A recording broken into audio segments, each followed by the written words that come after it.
some of them are completed, we'll be putting more power on the grid. There are so many transmission projects that were abandoned that we've had to go after. Even the NIPP projects, the huge generating plants that we had, 3 of them are still uncompleted. Those that are completed were not placed in places where they had access to gas. So we have to, sort out the gas issues. So sometimes it's just getting things done and not just an absence of political will. Even with political will, sometimes it's just the bureaucracy and moving things along the line and getting them done. I would also want to suggest that states can do a lot more in terms of generating power. And I think that we can write the regulations or rewrite some of the regulations in such a way that the states can generate more power. At the moment, we know that most states are doing, for instance, Lagos State is doing IPPs or has IPPs that are about between 10 and 12 megawatts of power.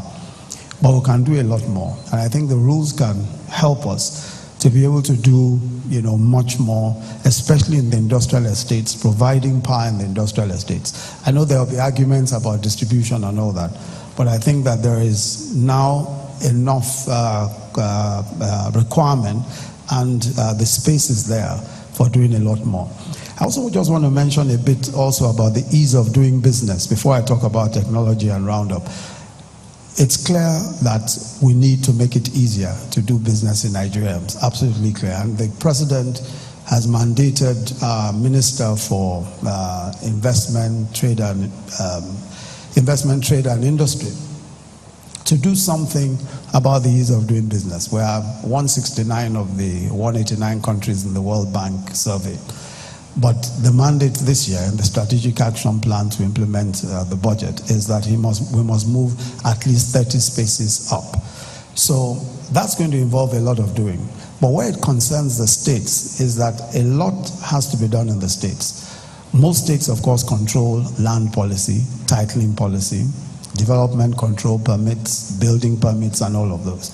And that's why we think that working very closely with the states will be an important step in our ease of doing business and our ambitions to do business, to encourage business and commerce, and to ensure that business can be done more smoothly in our country. The other thing is technology. I want us to, I would say that for many young people today, the greatest attraction to business is possibly technology.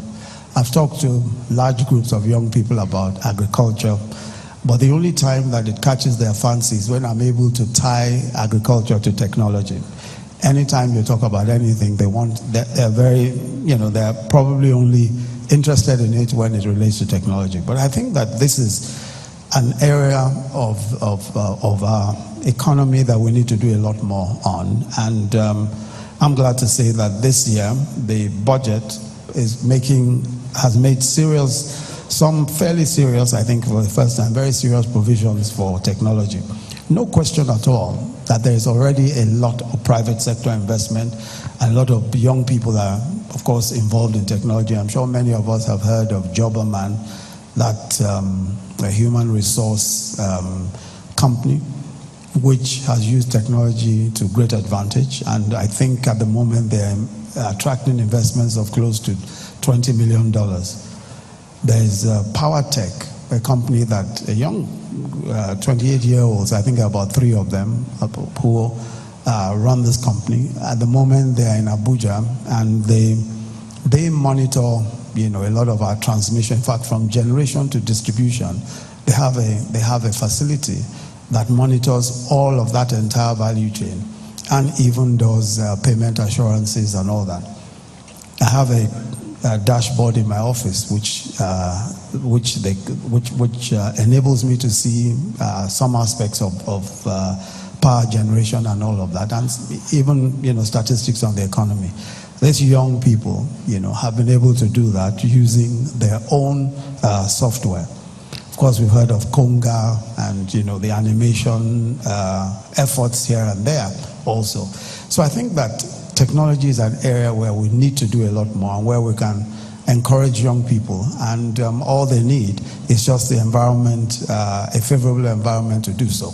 In this year's budget, we'll be training a minimum of 65,000 young people in collaboration with several technology companies that are working with us.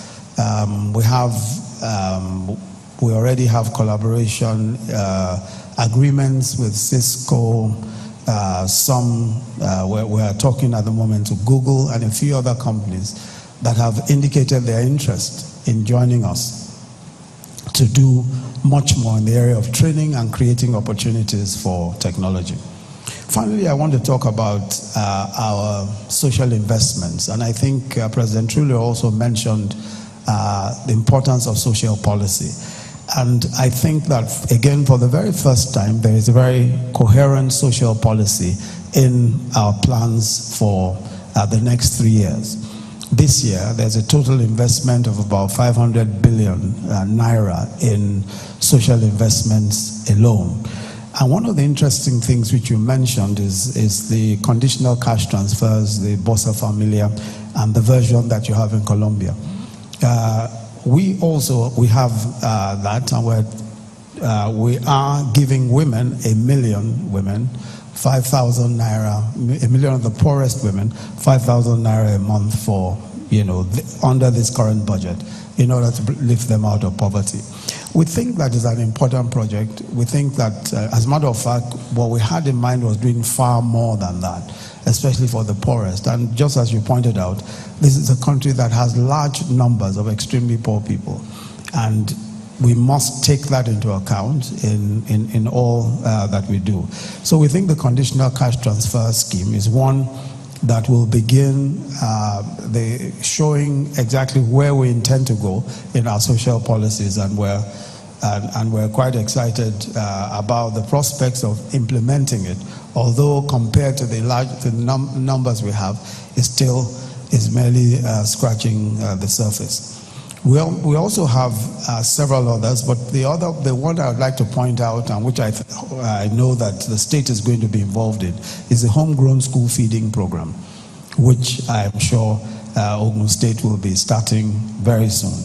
The homegrown school feeding program is one that will ensure not just nutrition, but the whole value chain, from agriculture, the nutrition of children, and of course all the caterers and all the other jobs that will be created along the lines.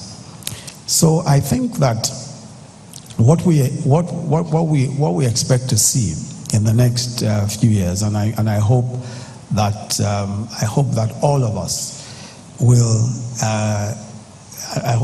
us will see exactly the point that has been made, which is that no matter how we slice it, I mean, we are in economic times that are challenging, but they provide us with some of the best opportunities for making a real difference in our economic life.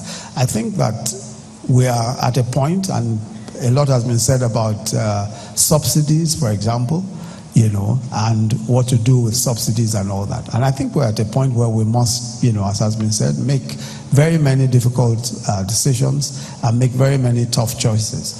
But I believe that the Nigerian people are prepared for all of what is required and all what it takes to be able to make a real difference.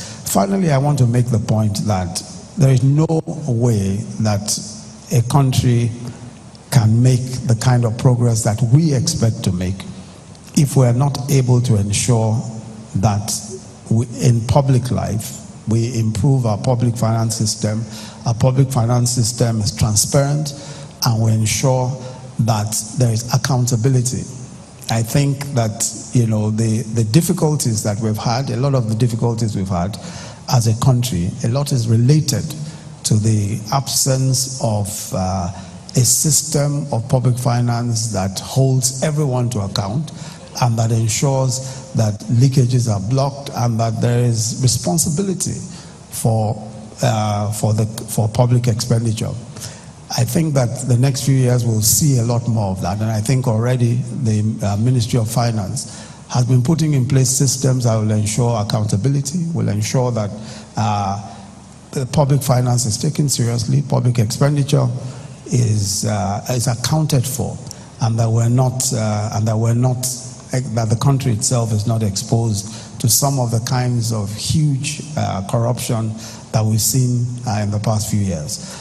We expect that the next few years will be great years for this country, and I'm quite certain that when we come here next to the next Ogun State Investment Forum, we'll be talking about the kinds of extraordinary figures that we've seen in other countries, extraordinary figures of growth, of progress in so many different ways.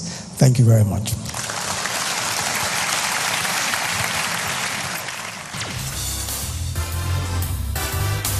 This is a live Channels television event.